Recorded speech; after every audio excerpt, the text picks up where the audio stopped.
Hi നമസ്കാരം, ഞാൻ Rakesh M G ടിപ്സിലേക്ക് എല്ലാവർക്കും സ്വാഗതം. എല്ലാവരും സുഖമായിട്ടിരിക്കുന്നു വിശ്വസിക്കുന്നു. ഇന്ന് ഞാൻ പറയാൻ വന്നിരിക്കുന്ന ഒരു കാര്യം എന്ന് പറഞ്ഞാൽ നിങ്ങൾക്കെല്ലാം നല്ല ബെനിഫിറ്റ് ഉള്ള ഒരു കാര്യമാണ്. അതായത് നിങ്ങളുടെ വാഹനത്തിൽ വരുന്ന ഹെഡ്ലൈറ്റ് സാധാരണ ഹെഡ്ലൈറ്റ് ആണെങ്കിൽ ഓക്കെ, എന്നാൽ കൂടിയ മോഡൽ ഹെഡ്ലൈറ്റ്സ് ഒക്കെ ആണെങ്കിൽ ഇപ്പൊ നമ്മുടെ ഫ്രണ്ടിലുള്ള ഒരു ZXi പ്ലസ് വേരിയന്റ് ആണ് സ്വിഫ്റ്റിന്റെ. ഇതിന്റെ ഹെഡ്ലൈറ്റ് നമുക്ക് കാണുമ്പോൾ തന്നെ മനസ്സിലാവും ഇത് ഇച്ചിരി കൂടിയൊരു ഹെഡ്ലൈറ്റ് ആണ്. അതായത് ഏകദേശം 24,000 രൂപ ഈ ഒരു ഹെഡ്ലൈറ്റിന് തന്നെ വില വരുന്നുണ്ട്. അങ്ങനെയാണെന്നുണ്ടെങ്കിൽ ഞാനൊരു സംശയം ചോദിക്കട്ടെ, നിങ്ങളുടെ വാഹനത്തിന്റെ ഹെഡ്ലൈറ്റിന്റെ ബൾബ് പോയി കഴിഞ്ഞാൽ സാധാരണ നിങ്ങൾ എന്താണ് ചെയ്യുന്നത്? റീപ്ലേസ് ചെയ്യും. അതിൽ കൂടുതലൊന്നും ചെയ്യത്തില്ല. കാരണം റീപ്ലേസ് ചെയ്യാൻ വേണ്ടി ഏകദേശം റീപ്ലേസ്മെന്റ് കോസ്റ്റ് എന്ന് പറയുന്നത് സാധാരണ ഒരു ഹെഡ്ലൈറ്റിന്റെ ഒരു 100 രൂപ സംതിങ് ആ റേഞ്ച് വരുന്നുണ്ട്. ഇനി എക്സ്ട്രീം ബൾബ് ഒക്കെ ആണെന്നുണ്ടെങ്കിൽ ചിലപ്പോൾ ഒരു 560 രൂപ ആ റേഞ്ചും വരുന്നുണ്ട്. എന്നാൽ ഈ മോഡലിന്റെ ഹെഡ്ലൈറ്റ് ഇന്റഗ്രേറ്റ് ചെയ്താണ് ഇതിന്റെ ബൾബ് വരുന്നത്. അതായത് LED ബൾബാണ് വരുന്നത്.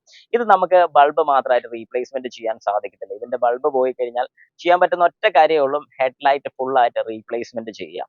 അങ്ങനെ ആകുമ്പോഴത്തേക്കും ഒരു 24,000 രൂപ മുടക്കുക എന്ന് പറയുമ്പോൾ അത്ര സിമ്പിൾ കാര്യമാണോ? ഒരിക്കലുമല്ല. അതുകൊണ്ട് ഞാൻ എപ്പോഴും റെക്കമെൻഡ് ചെയ്യുന്ന ഒരു കാര്യം, അല്ലെങ്കിൽ നിങ്ങൾ ഇതുപോലത്തെ വാഹനങ്ങളൊക്കെ ഇച്ചിരി കൂടിയ മോഡൽ അല്ലെങ്കിൽ വേരിയന്റ് കൂടിയതൊക്കെ എടുക്കുന്ന സമയത്ത് എപ്പോഴും ഞാൻ സജസ്റ്റ് ചെയ്യുന്നത് ഒരു ബമ്പർ ടു ബമ്പർ ഇൻഷുറൻസ് കൂടെ എടുത്തിരിക്കണം. നിങ്ങൾക്ക് കിട്ടുന്ന കാലം അത്രയും. അതായത് മിക്ക ഇൻഷുറൻസ് കമ്പനിയും 5 വർഷം വരെ കൊടുക്കാറുണ്ട്. ചില കമ്പനീസ് 10 വർഷം വരെ അത് എക്സ്റ്റെൻഡ് ചെയ്ത് കൊടുക്കാറുണ്ട്. അങ്ങനെ 10 വർഷം വരെ ബമ്പർ ടു ബമ്പർ ഇൻഷുറൻസ് കിട്ടുമെന്നുണ്ടെങ്കിൽ ഉറപ്പായിട്ടും അത് എടുത്തിടാൻ ശ്രമിക്കുക. അങ്ങനെയാണെന്നുണ്ടെങ്കിൽ ഇതുപോലത്തെ ഹെഡ്ലൈറ്റോ കാര്യങ്ങളൊക്കെ നിങ്ങൾക്ക് കംപ്ലൈന്റ് വന്നിട്ടുണ്ടെങ്കിൽ ഇൻഷുറൻസ് ക്ലെയിം ചെയ്യാൻ സാധിക്കും. അപ്പൊ കുറച്ച് പേരെങ്കിലും ചോദിക്കുമായിരിക്കും, അതിന് തട്ടോ മുട്ടോ കാര്യങ്ങളൊന്നും ഇല്ലെങ്കിൽ ക്ലെയിം ചെയ്യാൻ പറ്റുമോ എന്ന് ചോദിച്ചു കഴിഞ്ഞാൽ ഒരു കാരണവശാലും നടക്കത്തില്ല. അവിടെ ചില ചെറിയ ചെറിയ പരിപാടികൾ നടത്താതെ നമുക്ക് വേറെ ഒന്നും ചെയ്യാൻ സാധിക്കുന്നില്ല. കാരണം എന്താന്ന് പറഞ്ഞാൽ ഇപ്പൊ ഈ ഒരു ഹെഡ്ലൈറ്റ് പോയി നിങ്ങൾക്ക് വേറെ ഓപ്ഷൻ ഇല്ല, എന്ത് ചെയ്യാൻ സാധിക്കും എന്ന് ചോദിച്ചു കഴിഞ്ഞാൽ ഉറപ്പായിട്ടും കാശ് കൊടുത്ത് മാറുക എന്നേ പറ്റത്തുള്ളൂ. ഇനി ഇവിടെ ഏതെങ്കിലും ഒരു ഹിറ്റോ കാര്യങ്ങളോ വല്ലതും കിട്ടി ഈ ഒരു ഹെഡ്ലൈറ്റിന് ഒരു ഡാമേജ് ഉണ്ടെങ്കിൽ ഉറപ്പായിട്ടും നിങ്ങൾക്ക് അത് ഇൻഷുറൻസ് ക്ലെയിം ചെയ്യാൻ പറ്റും.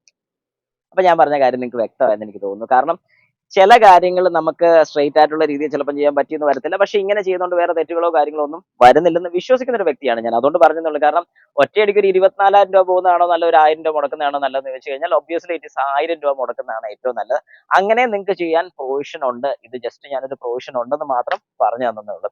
അപ്പോൾ ഇതിൽ എന്തെങ്കിലും സംശയ കാര്യങ്ങളൊക്കെ ഉണ്ടെങ്കിൽ ജസ്റ്റ് എന്റെ കമന്റ് ബോക്സിൽ കമന്റ് രേഖപ്പെടുത്തുക.